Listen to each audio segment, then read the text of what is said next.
Minasyaitonirrajim. Bismillahirrahmanirrahim. Assalamualaikum warahmatullahi wabarakatuh. Nah, kita akan bicarakan tentang Nabila. Adiknya kan masih kecil. Sakit apa mboten? Adiknya kaget nanti. Yang baik bermainnya. Kita lanjutkan tentang pendidikan ya. Mendidik sebenarnya itu tidak mahal. Ingat kakak Nabil. Kakak Nabil adiknya masih kecil. Berhati-hati. Pendidikan itu tidak mahal. Lah, sekolah kok mahal? Maka dari situ kita bisa mengklasifikasikan ada pendidikan formal dan ada pendidikan karakter. Banyak orang tua yang sering mendengar bahkan mengikuti pendidikan karakter tapi tidak paham apa itu karakter sebenarnya. Okay? Karakter merupakan hal yang sangat besar, sangat penting fondasi dari pendidikan formal. Capaian pendidikan formal akan bisa besar jika karakternya mendukung. Capaian dari penguasaan ilmu sebenarnya akan berhasil jika eh, didukung oleh karakter. Nah, pendidikan itu tidak mahal, semua dimulai dari rumah, makanya banyak hadis ya. Rasulullah mengatakan rumah itu adalah surgaku atau nerakaku, rumah itu adalah fondasi. Ya. Nah, pendidikan yang sebenarnya kepada anak-anak kita itu adalah suara kita, cara kita bicara. Apakah kita mau mengulangi berkali-kali? Diperhatikan. Kakak Nabil itu di sebelah situ. Jatuh pamboten. Berarti berdoa. Nah, marah itu tidak sama dengan mendidik. Marah itu dari hati. Kalau itu marah adalah bagian dari eh, pendidikan, bagian dari teknik maksudnya, maka itu tidak apa-apa. Cara kita berintonasi, berekspresi, seberapa banyak, berapa kali kita menjelaskan, tentu itu adalah pendidikan yang nyata, pendidikan yang sebenarnya. Wah, namanya anak kecil, usia Nabila 2 tahun, tentu saja ambil mainan di berantakan, ambil mainan di berantakan. Kita marahi. Ya, tidak perlu kalau kita marahi. Kita hanya perlu menjelaskan lagi berulang-ulang dengan cara yang baik, dengan intonasi yang baik. Kemudian kita juga ikut membersihkan. Kemudian sandal berantakan, yang satu di sini, satu di sana.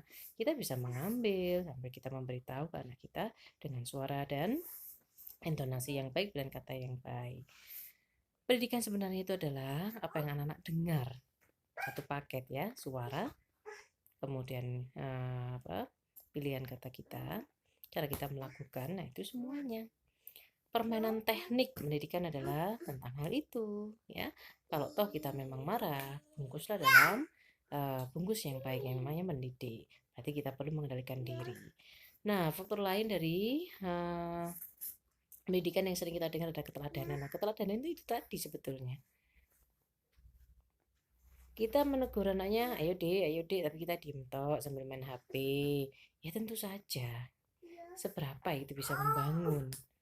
Nah, itu akan membangun, makanya pendidikan ada keteladanan. Keteladanan jika kita memberikan contoh konkretnya. Kalau tidak ada contoh konkretnya, ya wajar. Kalau akhirnya anaknya sama tidak menghiraukannya. Sebuah hal yang bisa kita pahami, karakter seseorang yang baik itu bisa kita lihat dari cara memperlakukan yang di bawahnya, baik secara usia ataupun secara yang lain ya. Karena anak-anaknya tidak punya apa-apa, tidak punya siapa-siapa, ilmu tidak punya, jabatan tidak punya, koneksi terkenal dia tidak punya, hanya orang tuanya yang dia punya. Perhatikan kakak Nabil hampir jatuh itu tadi. Tangannya kalau tidak pas tadi jatuh. Lihat itu, dekat apa tidak dekat sama tepinya kasur. Lihat itu. Lihat tangannya Nabila. Bisa jatuh mboten? Iya, hati-hati. Agak geser ke sana kakak, ke tengah sedikit. Geser ke sini. Nah, bantalnya digeser. Jatuh niku sakit apa mboten? Sakit. Nah, penjelasan kita berulang-ulang itu adalah menunjukkan kesabaran itu sendiri, ketelatenan itu sendiri, dan juga kreativitas kita sendiri. Tidak heran dikatakan anaknya harimau. Apa kamu pernah melihat seekor rusa melihat harimau? Tentu saja tidak. Kenapa anak itu bisa kreatif? Karena memang kita menunjukkan kreativitas yang sangat tinggi dalam mendidik. Kita menunjukkan ketelatenan. Gimana anak kita bisa sabar? Karena kita sendiri tidak menunjukkan ketelatenan. Gimana anak kita bisa makan sayur? Karena kita sendiri tidak pernah menunjukkan makan sayur, tidak bersemangat dengan makan sayur ataupun hal-hal baik lainnya. Enggak, Adik Nazril. Nah, keteladanan Itu merupakan hal yang sangat-sangat fundamental, paling dasar dalam sebuah pendidikan. Ketika kita terbiasa mendidik kita sendiri, kita memberikan ruang kepada kita untuk salah, maka ketika itu kita juga akan memberikan ruang untuk anak kita berbuat salah.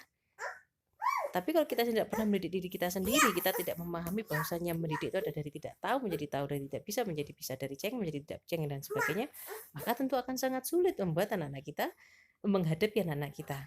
Seperti yang sering kita temui ya, banyak orang tua yang kewalahan dengan anak-anaknya. Nah, ini karena sudah masuk masa angkang-angkang, kebetulan di atas kasur, jadi pakai pampers. Kalau misalnya di kasur bawah, kita pakai pampers ya. Usia mulai angkang-angkang sebaiknya tidak pakai pampers, tidur di kasur bawah. Pagi kalau sudah berangkang, sebaiknya di bawah difasilitasi kasur tipis-tipis itu nih. Nah, terus bisa dilepas, sudah memang itu untuk adiknya sudah, jadi tidak apa-apa kalau misalnya itu bau ompol ya. Kenapa? Itu bisa mengaruhi perkembangan fisik anak kita. Secara fisik terganggu, maka nanti secara mental juga terganggu. Nah, kenapa disampaikan ini? Siapa yang suka sama ompol? Kenapa sih orang tua pakai pampers sekarang? Yang sering kita sampaikan, karena kehilangan kesabaran. Nah, ketika kita menyiapkan fasilitas yang memberikan anak kemerdekaan untuk tadi itu disediakan di sini demi kebaikannya, berarti kita sudah siap dengan bau ompol. Itu butuh kesabaran. Tidak heran yang lahir adalah anak-anak yang sabar akhirnya.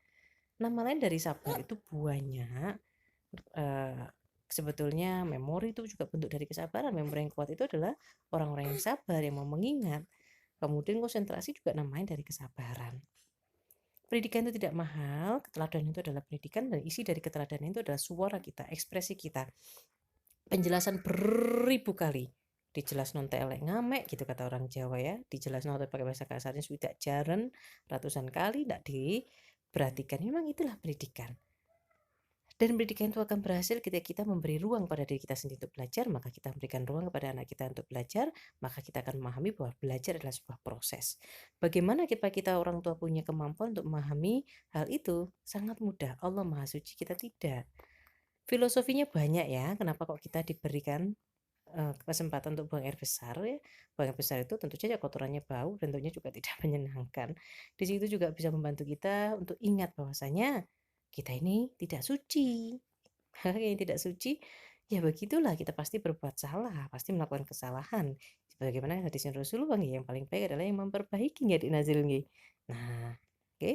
Jadi didik diri sendiri, maka kita akan bisa mendidik anak kita dengan baik. Kita beri kesempatan pada diri kita sendiri untuk belajar, maka kita bisa beri kesempatan pada anak kita.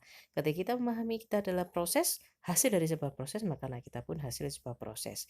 Inti dari pendidikan adalah keteladanan. Keteladanan adalah pendidikan pada diri kita sendiri. Keteladanan adalah intonasi, suara, mimik, bahasa tubuh, berulangnya penjelasan-penjelasan, berkalinya penjelasan-penjelasan yang sama pada hal yang sama, itu adalah pendidikan yang sebenarnya.